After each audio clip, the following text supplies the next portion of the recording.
তো হ্যালো বন্ধুরা, কেমন আছো তোমরা সবাই? সকাল সকাল মাঠে কত কুয়াশা পড়েছে দেখতেই পাচ্ছ। মামা জমিতে টানা ফল দিচ্ছে দেখলাম। কিছু লোকেরা দেখলাম মটরশুঁটি বুনছে জমিতে। একটা মামা দেখলাম ফুলের জমিতে ওষুধ দিচ্ছিল। এরপর দেখলাম রুটার দিচ্ছে মামা। এরপর বিকেলবেলা আসি আমি জমিতে সার দেবো বলে, মটরশুঁটি বুনবো সেই কারণে বন্ধুরা।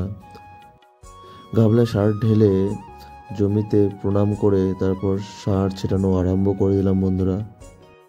এরপর জমিতে সার দেওয়া শুরু করি আমি। সারটা দেওয়ার পরে ক্যারিও করতে হবে, কিন্তু ক্যারি আজকে করব না, পরের দিন করব, সেটা ভিডিওতে আসবে।